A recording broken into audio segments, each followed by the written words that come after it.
Hey everyone, and welcome to The Explainer. Today, we're tackling a really fascinating quantum puzzle. We aren't just going to stare at a boring static diagram of a chlorine atom. Nope, we are actually going to build its entire electron architecture from the ground up, step by step, using the fundamental quantum rules of the universe. So it begs the question, right? How do you actually build a chlorine atom from scratch? The blueprint for an atom isn't just about throwing a bunch of parts together and hoping they stick. It demands strict adherence to some very specific laws of physics. If we want to build chlorine, we have to know exactly what materials we're working with and the rules for putting them together. To kick things off, we need to figure out how many electrons we're dealing with. If you glance at the periodic table, you'll see chlorine's atomic number, usually represented by the letter Z, is 17. That number tells us the amount of protons in the nucleus. And since we're building a neutral atom today, that means we have exactly 17 electrons. 17 tiny negatively charged particles that need to be placed into specific probable regions of space, called orbitals. Think of these orbitals like very specific rooms in a highly structured microscopic hotel. Okay, let's dive into this. Before we place a single electron, we've got to understand our foundational building code, the Aufbau principle. This rule dictates that the orbital that fills first is absolutely always the one with the lowest energy. Which makes total sense, right? You gotta build the ground floor of a skyscraper before you can build the penthouse. By the way, Aufbau is actually German for building up, which hits the nail right on the head for what we're doing.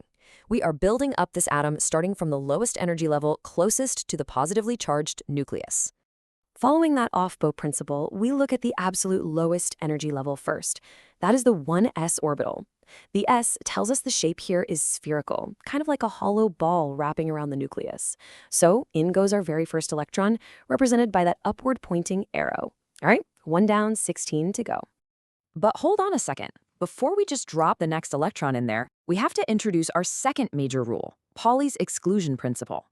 This rule acts like a strict occupancy limit. It tells us there's a maximum of 2 electrons allowed per orbital. But there's a catch. They can only share that space if they spin in opposite directions. So applying Pauli's principle, we can place our second electron right into that same 1s orbital. Notice the up and down arrow notation we're using. The first arrow points up, the second points down. It's a really clean visual way to represent those opposite spins required for them to coexist in the same space. And just like that, our first energy level is completely full. Let's keep a running tally of our progress using spectroscopic notation. Right now, our configuration is 1s2. That little superscript 2 just means we've successfully placed 2 of our 17 electrons. Since that first floor is totally full, the Aufbau principle tells us we've got to move up in energy to the next available level. That would be the 2s orbital. Just like the 1s, it's spherical, just a bit larger and a little further out from the nucleus. We can completely fill this space with our next 2 electrons, making sure once again to use 1 up arrow and 1 down arrow so they have opposite spins. Updating our tally, we're now at 1s 2, 2s 2. Adding those superscripts up tells us we've got 4 electrons locked in, which leaves us with 13 more that still need a home. Now we reach a totally different kind of orbital. The s orbitals are spherical, but the p orbitals, they are shaped like pairs of dumbbells. And they never come alone, they always show up in a group of 3. These dumbbell shapes align along the 3-dimensional axes, the x, y, and z axes, sitting perfectly at 90-degree angles to each other. We call these the 2px, 2py, and 2pz orbitals. Let's fast forward just a bit as we fill up this 2p block. Because there are 3 distinct p orbitals in this energy level, and each one can hold a max of 2 electrons, this whole sublevel can hold a grand total of 6 electrons. We can efficiently place all 6 right in, which completely fills the second energy level of our chlorine atom. Checking in on our configuration, it expands out to 1s2, 2s2, 2p6. 2 plus 2 plus 6 gives us 10 perfectly placed electrons. With exactly 7 left to go, we officially graduate to the 3rd energy level. Now, you'll notice how familiar the pattern becomes here. Following that same building up rule, the next lowest energy space is the 3s orbital. Exactly like the previous s orbitals, this sphere easily takes 2 electrons spinning in opposite directions, so we'll just drop them right in. The math is pretty straightforward now. 1s2, 2s2, 2p6, 3s2. That's 12 electrons secured, meaning we've got a grand total of just 5 electrons left to navigate into the final 3p orbitals. But hold on, stop right there. We're at the absolute climax of our build, and we can't just cram these last 5 electrons in however we feel like it.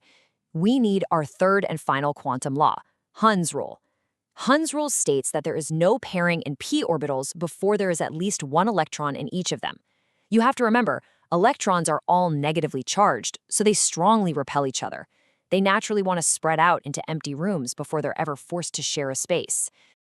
Let's visually contrast this just to make sure it clicks. If we were to just fill from left to right, we might stick 2 electrons in the first p orbital, 2 in the second, and leave the third one completely empty. That is definitely the wrong way. The right way, dictated by Hund's rule, is to spread them out. Honestly, it's exactly like passengers getting on a city bus. Everyone takes an empty window seat before anyone willingly sits next to a stranger. Each of the 3 p orbitals has to get 1 electron first before any pairing can begin. So, the absolutely crucial point here is applying Hund's rule to our setup in real time. We have 5 electrons left. First, we distribute 3 of them one by one. We give 1 unpaired electron to the 3px, 1 to the 3py, and 1 to the 3pz. Now, every p orbital in this level has 1 occupant. We've used 3 of our 5 remaining electrons, which means we have exactly 2 left to place. Now we drop in those final 2. Because all the rooms already have 1 occupant, these last 2 are finally forced to pair up. We pair up the first 2 p orbitals, the 3px and the 3py. And look at what we're left with. We've got exactly 1 unpaired electron sitting all by itself in the 3y orbital, right at the very end. We've officially hit our target of 17. Let's zoom out and appreciate our fully constructed atom. Here is the complete spectroscopic electron configuration for chlorine: 1s2, 2s2, 2p6, 3s2, 3p5. We followed the Aufbau principle to build it from the bottom up. We used Pauli's exclusion principle to make sure paired electrons had opposite spins. And we applied Hund's rule to spread out those final electrons before pairing them up. A perfect build. We've completely nailed the architecture of chlorine. But before we wrap up the explainer, I want to leave you with a bit of a provocative thought based on what we just discovered. Look at that notation one more time. Remember that single unpaired electron in the 3p block? It leaves exactly 1 empty space in the outermost orbital. So what happens if this chlorine atom finds just 1 more electron out there in the wild to fill that final spot? Well, that single empty space is the real secret behind chlorine being in the halogen group. It is literally what drives chlorine's highly reactive chemical behavior and its intense desire to form ionic bonds. But as for how chlorine steals that final electron, well, you'll have to join me next time for that. Thanks so much for exploring this with me today.